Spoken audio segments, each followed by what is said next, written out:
Honorable member Sri Hanuman Beniwal. हाँ नहीं, अच्छा बोलूँगा।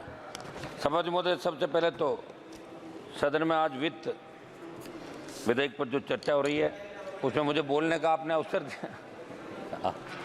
आप तो एक एक घंटा बोलते हो, 2-5 मिनट का नंबर आता है ना। महोदय, पक्ष विपक्ष के साथियों ने कई बिंदुओं पर अपनी बात कही। वित्त मंत्रालय की कार्यशैली और इसके विभिन्न पहलुओं में कमी पर सदन को गंभीरता से विचार करने की आवश्यकता है। सभापति महोदय, इसलिए भी महत्वपूर्ण ये बात क्योंकि वित्त मंत्रालय देश की आर्थिक नीतियों और योजनाओं का संचालन करता है और इसकी कार्यकुशलता का सीधा प्रभाव देश की आर्थिक स्थिति पर पड़ता है।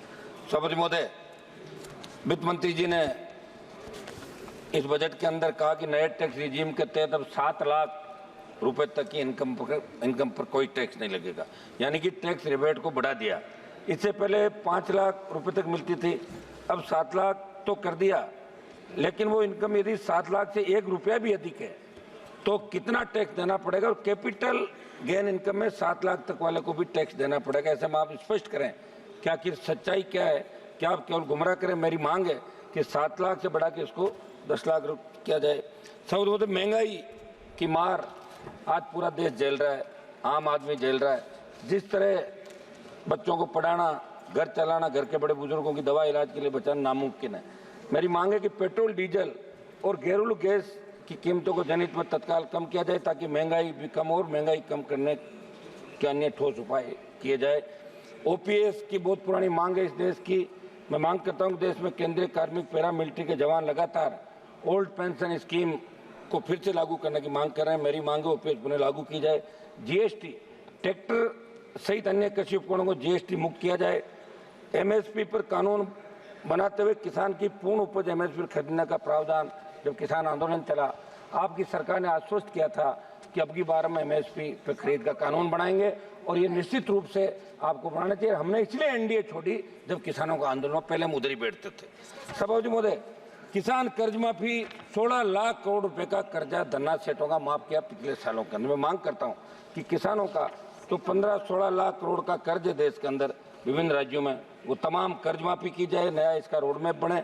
खनन के अंदर समझ देश की खनिज नीतियों में बदलाव की जरूरत है।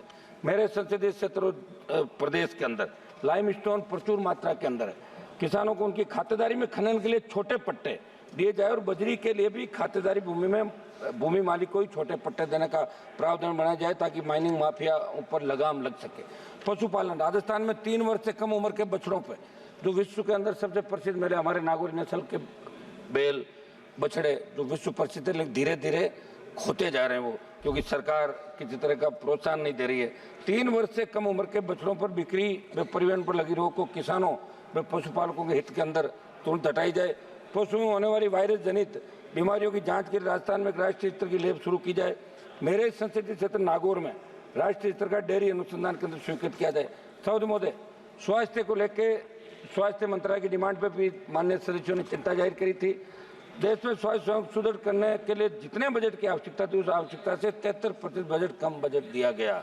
मेरी मांग है इसे बढ़ाते हुए देश में सरकारी और निजी अस्पतालों में इलाज की समान दरों को लागू करने, निजी अस्पतालों की लूट पर लगाम लगाने, सरकार के स्तर से प्रत्येक देशवासी को कम से कम 25 लाख का स्वास्थ्य मुफ्त में कराया जाए। प्रधानमंत्री आयुष्मान जो योजना 5 लाख से बढ़ाकर 25 की जाए। जोधपुर स्थित एम्स में विभिन्न प्रशासनिक पदों पर चयनित लोगों को बिना किसी प्रशासनिक अनुभव के डेपुटेशन पर लगा रखा है। मेरी मांग है ऐसे पदों पर स्थायी नियुक्तियां योग्यता के आधार पर की जाए। पूर्व में निजी कंपनी के सॉफ्टवेयर और सर्वर किराए पर लेकर जो भ्रष्टाचार हम जोधपुर में किया गया उसकी जांच करवाई जाए। नागौर में बन रही सरकारी मेडिकल कॉलेज को शीघ्रता से यूजी को प्रारंभ करने के लिए एनएमसी से मान्यता दिलाई जाए। सभापति महोदय, बिहार और आंध्रा को विशेष पैकेज दिया, उसका हमने स्वागत किया। मैं मांग करता हूँ कि राजस्थान की विपरीत भौगोलिक परिस्थितियों को देखते हुए विशेष आर्थिक पैकेज राजस्थान को दिया जाए। रेलवे के अंदर बीकानेर से नागौर होते हुए दिल्ली जाने वाली हमारी सराय रोहिला एक्सप्रेस ट्रेन का संचालन नियमित करते हैं तो इसका नाम गोरक्षक वीर तेजाजी महाराज के नाम से किया जाए। कुचामन, नामा, मूंडवा तक खजवाड़ा में देशवाल के छोटी खाटू आदि जनता की मांग ट्रेनों का ठहराव स्वीकृत किया जाए।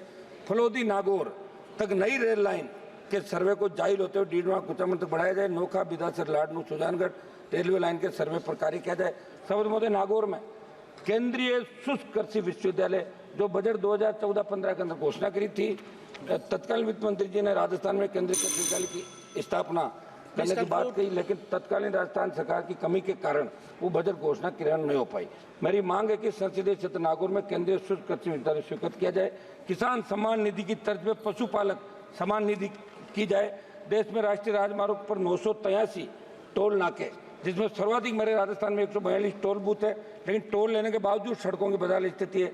जयपुर अजमेर के मध्य 4 से 5 घंटे लगते हैं। मेरी मांग है कि प्रदेश और देश को टोल मुक्त किया जाए। कुछ प्रमुख मांगे सभापति मैं रख देता हूँ। मेरे संसद से नागौर के खेमसर पर्वत डीडवाना नागौर जिले के मेड़ता में नए केंद्रीय विद्यालय जो स्वीकृत है, लंबित प्रस्ताव है, इनको जल्दी चालू कराया जाए। क्षेत्र के ही मकराना जाहिल लाड उपखंड मुख्य और नए केंद्रीय विद्यालयों के स्वीकृत प्रस्ताव केवी सेंटर के माध्यम से मंगवाए जाए। नागौर लोकसभा क्षेत्र में नागौर और डीडवाना कुचामन 2 जिले। वर्तमान में कुचामन में नवोदय विद्यालय, परंतु नागौर में नवोदय स्कूल नहीं है। मेरी मांग है कि नागौर में नवोदय स्कूल खोला जाए। एक मिनट समाप्त कर रहा हूँ सर। डीडवाना अलग जिला बन गया तो वहाँ मेडिकल कॉलेज की स्थापना की जाए। मेरे संसदीय क्षेत्र राजस्थान की तमाम सरकारी स्कूल जर्जर स्कूली भवनों के साथ नए भवन बनाए, स्कूल में मरम्मत योग्य कमरों की व्यवस्था। सभापति महोदय एक मांग में करूंगा, एक मिनट लास्ट समाप्त कर रहा हूं साहब, लास्ट मेरा निवेदन लास्ट 30 सेकंड मेरा निवेदन है कि आज सबने चिंता जाहिर की, पूरा देश आज देख रहा है, 140 करोड़ देशवासी। विनेश फोगाट ने जिस तरह उसको ओलंपिक से बाहर किया, प्रधानमंत्री जी को इसमें हस्तक्षेप करके 56 इंच चौड़े सीने की बात कर रहे हैं। पूरा देश देख रहा है, प्रधानमंत्री जी को ओलंपिक रुकवा के ओलंपिक खिलवाना चाहिए, तब ये बात है साहब। एक सेकंड बात तो समाप्त करने दें सभापति, बात समाप्त कर रहा हूँ, समाप्त कर रहा हूँ साहब। लोगों ने आधा सेकंड फिनिश इट प्लीज। मेरी मांग है, पूरे सदन की देशवासियों की मांग है कि विनेश को वापस खिलवाने के लिए सरकार हस्तक्षेप करे, मोदी जी हस्तक्षेप करे। खाली ट्वीट करने से काम नहीं चलेगा। पूरा देश आज देख रहा कि आप फेल हो रहे हो, आप किस तरह यहाँ भाषण पढ़ रहे थे कि हमने ये खर्च कर दिया, वो कर दिया। प्लीज उमेश भाई पटेल। धन्यवाद।